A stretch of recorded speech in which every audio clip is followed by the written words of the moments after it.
Charles Hugo, bonjour Geneviève. Bonjour Marwan. Alors aujourd'hui, je suis avec des membres de la coopérative Forêt d'Ardenne. Exact. Première question, vous étiez à la COP 21, pourquoi revenir à la COP 22? Parce que, premièrement, il y avait une journée sur l'éducation, une deuxième journée sur l'éducation. Donc, on se devait d'être là pour faire valoir l'importance des systèmes éducatifs pour amener une transition, en fin de compte, de développement durable dans nos sociétés. Okay. Est-ce que la coopérative Forêt d'Ardenne, donc, elle a présenté, je pense, quelque chose ici? Qu'est-ce que vous avez fait? Mais oui, en fait, c'est ça exactement. Hier, c'était la journée de l'éducation. Donc, le 14 novembre, c'était la journée dédiée à l'éducation. C'était notre journée. Ça a été une grosse journée. On a eu la chance de présenter 2 fois notre projet de la bourse carbone scolaire. Moi, j'ai eu la chance de le présenter dans le cadre d'un événement que la COP 22 a organisé. Puis Charles Hugo l'a présenté dans un side event ici en zone verte.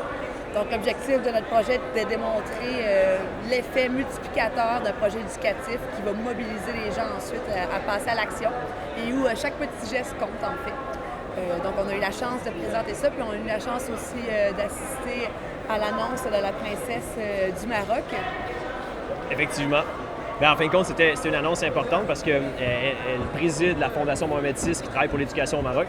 Elle venait aussi déposer un rapport qui permettait aux Nations Unies, en fin de compte, d'améliorer l'article 12 qui porte sur l'éducation, voir comment on doit l'intégrer dans les systèmes éducatifs, améliorer la formation des enseignants, premièrement, s'assurer que les éducateurs sont capables de mieux intégrer le développement durable, assurer des projets aussi dans les écoles, donc s'assurer que ce ne sont pas des projets complémentaires. Il y a beaucoup de commentaires qui ont ressorti que les projets étaient complémentaires et non intégrés dans le cursus scolaire. Donc, on s'entend que l'impact est moins intégré. C'est plus difficile en ce moment d'engendrer changement de comportement chez les jeunes et dans les familles. Puis il y a eu un commentaire très intéressant aussi pendant la session de questions, parce qu'en fait, c'était une conférence de presse. Puis il y a des gens qui ont dit, oui, l'éducation, c'est bien beau, mais c'est pas eux qui vont opérationnaliser le changement va se faire maintenant.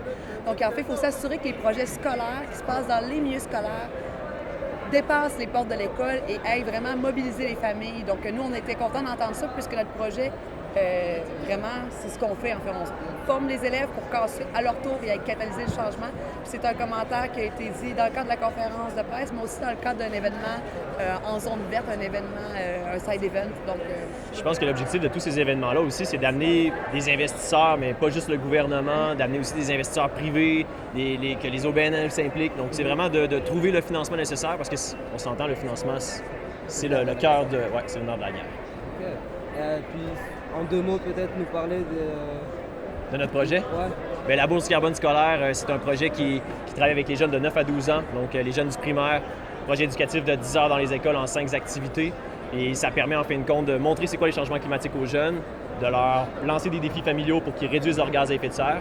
Donc ça, c'est notre volet éducatif. Et les gaz à effet de serre qui sont évités par nos jeunes, on les vend en compensation éducative, donc à des organismes, des événements et des citoyens qui veulent compenser leurs émissions de gaz à effet de serre. Et donc, nous, en vendant nos crédits carbone éducatifs, les gaz à effet de serre évités, on vient financer notre projet éducatif. Donc, c'est une nouvelle alternative de financement de projets environnementaux dans les écoles. Et c'est ce qu'on vient un peu aussi partager avec différents pays pour voir eux qu'est-ce qu'ils font, puis nous, qu'est-ce qu'on peut faire avec eux pour croiser nos écoles ensemble. C'est super ça, donc un bel exemple d'une initiative québécoise de jeunes. C'est l'éducation, comme on dit, c'est à partir de là que le changement va commencer. En tout cas, on vous souhaite bonne chance. Merci Marwan. Merci à vous. Une bonne COP. merci Bonne COP 22. Cap COP 22. Merci. Merci.